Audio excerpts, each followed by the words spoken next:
They know that action is the only way to create clarity. Action is what creates results. They spend less time ruminating. They know that they have to actually do the thing in order to figure out how to create the results from the thing. They know confusion is the brain's way of keeping them in the cave of safety and complacency. Where do you notice that you're spending a lot of time in analysis paralysis, overthinking?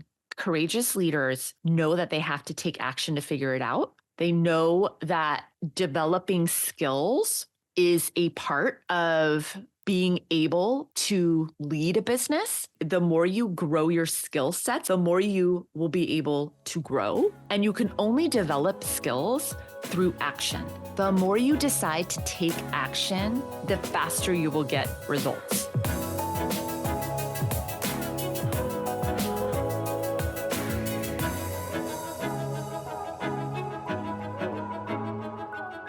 Hey, beautiful friend. If you're a longtime listener of the podcast who's been dying to work with me but hasn't pulled the trigger yet, I have an incredible opportunity to work with me for a fraction of the cost. If your estheticians can't explain your signature plans or your new injectors panic every time they have to sell a high-ticket consult, it's not their fault. It's the system, or more specifically, your lack of one. That's exactly why I built Ask Heather AI, the first strategist level tool for aesthetic and wellness CEOs who want to scale with precision and stop flying by the seat of their pants. Inside, you get 3 powerful tools, each designed to solve the exact gaps that keep your growth tied to you. Turn your basic menu into a branded high-ticket signature offer suite your whole team can sell. Train every team member to lead premium consults with confidence, even if they've never sold a thing. Write magnetic messaging that attracts premium patients without sounding like every other clinic online. These are the same frameworks we've used to scale clinics to 7 figures and beyond, and they used to cost 5 figures to access. Now, you can have them in your back pocket. Try Ask Heather AI for 30 days and see what happens when you stop guessing and start scaling with words that work. Head over to heathertrevine.com/trial to learn more. Trait number 3 is choosing courage over complacency. Complacency is one of those sneaky emotions that is actually uncomfortable, but on the spectrum of uncomfortableness, if I were to put complacency over here and fear, anxiety of uncertainty over here, many of you are over here because the buzz of the discomfort of complacency to your mind feels less intense than the fear and the anxiety of the uncertainty of taking the action on the action item that you're not sure is going to be safe. What's interesting about this is when you look at the psychological research on risk, taking risk, is that we really don't have, like, if your Facebook ad campaign, if you invest more money in your Facebook ads, if you hire an employee that doesn't work out, if you have a client who leaves you a negative review, you're actually still safe. You're not going to die. But our brain really interprets those things as unsafe because our brain has evolved to keep us safe. And it used to be that it kept us safe from real things that were unsafe, like lions and elements and other things. We no longer in the first world have to worry about our safety in most circumstances. But our brain does a number on us in having us believe that these areas of risk or these decisions, taking action on maybe making an investment in a marketing, hiring, like putting big, audacious, results-driven packages together, actually presenting them to somebody. Our brain can make us believe that their response of like clutching their pearls, of like you offering them a $7,000 package, our brains can tell us that that is unsafe.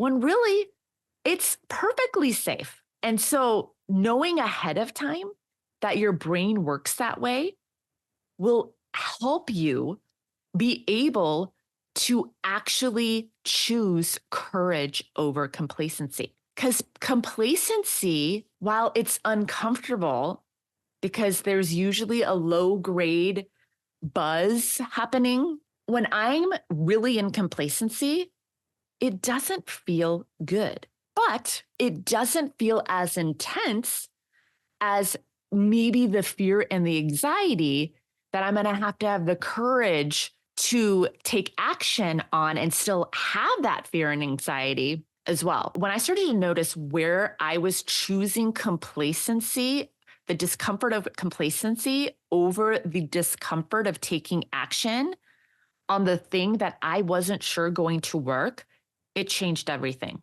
because it was happening often. And once I had awareness of that, you can discover where you are playing small. You have to make big moves to create big results. That is the symbiotic nature of things. And this is what Gary Vee was alluding to in his response to the question of what he believes the difference is essentially from the big players against the smaller business players. When you have awareness on where you're being complacent, AKA playing small, then you can actually choose to make decisions differently. You can choose, I know that this feels that I'm going to feel fear and anxiety or just resistance, cognitive dissonance, making these choices. But I know that in order to create different results, bigger results, I have to make bolder, bigger moves. So where are you being complacent? Where are you playing small?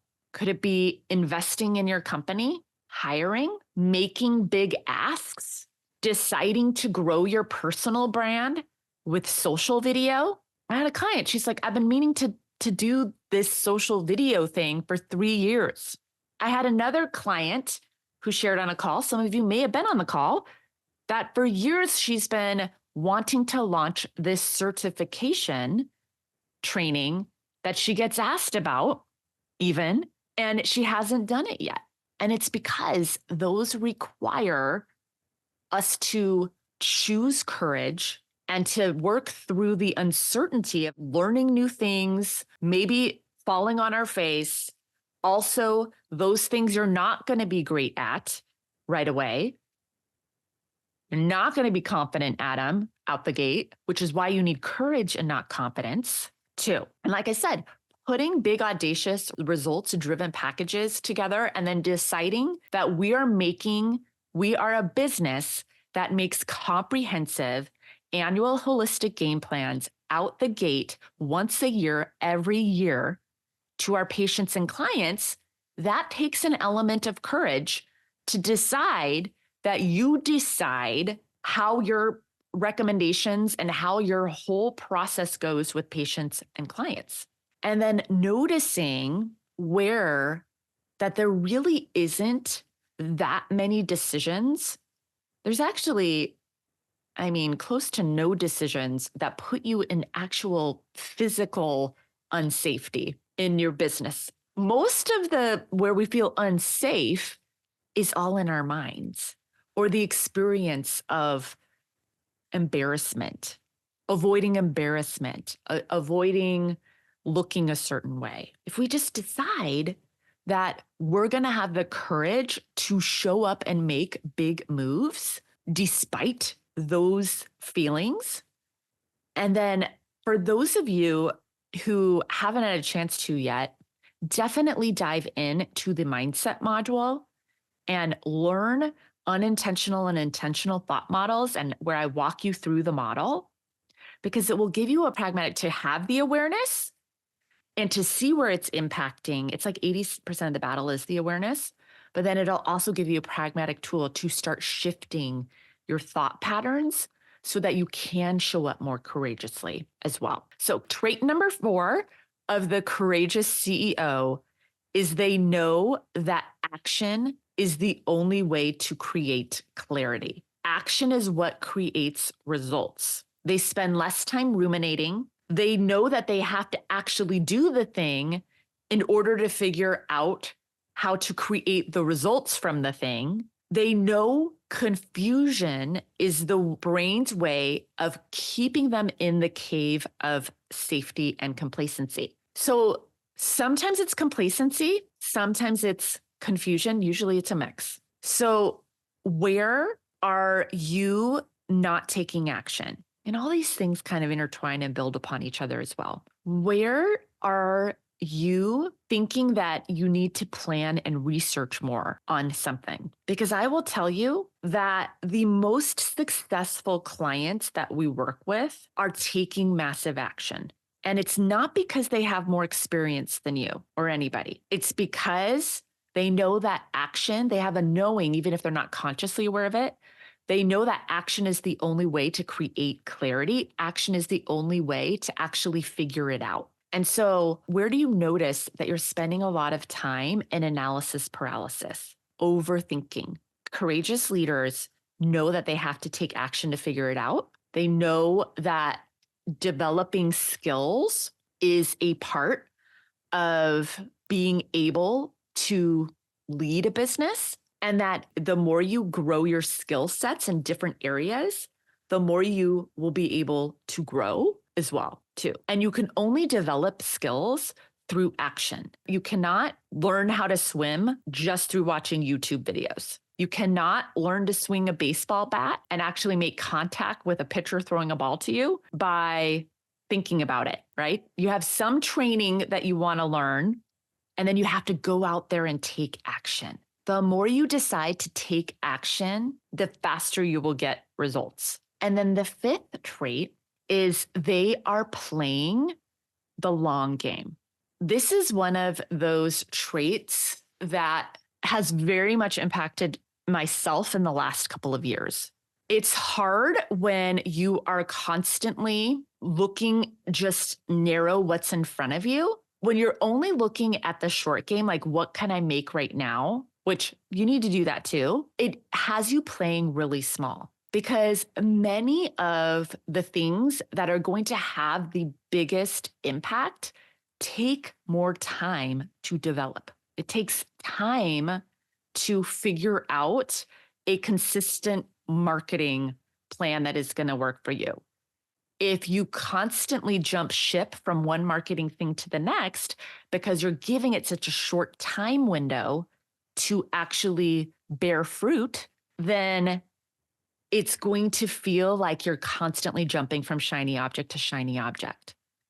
When you expand out to the long game, it gives you the space to be able to breathe and to give the different strategies the necessary effort and learning curve that they're going to need in order to produce results for you. I sometimes refer to this, and I don't know who originally came up with this metaphor. So I am not able to properly, I've actually looked it up and tried to find the origin of it, but it's the hunter versus farmer metaphor that is often used. And you want to have a bit of both when you are first growing your business. The farmer is the longer game.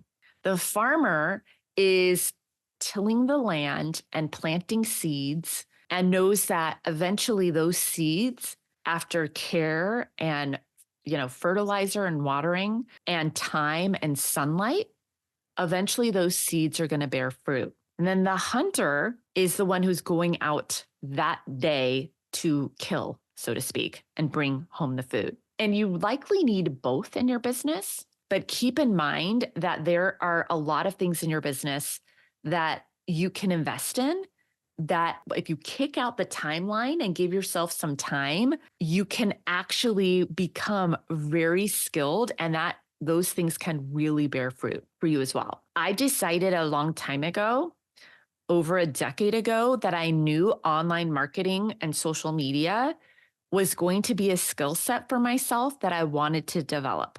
And I'm still learning.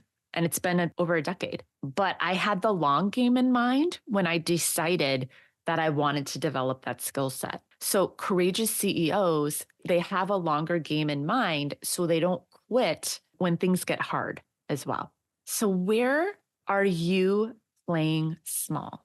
Where are you letting some of the undesirable things that pop up as a CEO, whether it's with clients, whether it's with employees, whether it's working with marketing companies, whether it's family and friends who are unsupportive or who give little digs at what it is you're trying to build? Where are you letting those things impact your ability to show up courageously as the leader of your business? Where are you playing a smaller game? Where do you know? After this class, would love it if you would take out a journal and answer some of those questions. Where are you playing small? What events or things have happened recently that come to mind when you think about if you're up at night, if you're having a sleepless night, that's buzzing in the back of your head? Because if you can learn that those things, you get to decide what meaning you want to attribute to those things, you can actually go to sleep at night and not be stressed, no matter what is happening in your business. It's true. What are those things that you know right away? I want you to write those down. And then I want you to go to especially for those of you who are in a lot of anxiety and stress, go to the thought model lessons and work through some thought models on those feelings or things that you know are constantly running in the back of your mind. What are the big moves that you keep procrastinating taking action on? And by big moves, it could be smaller, consistent moves that you know you want to do over a long period of time.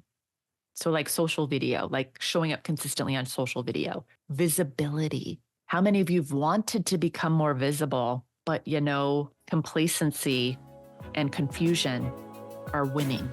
And you want courage, the courage to be consistent and the courage to have the visibility.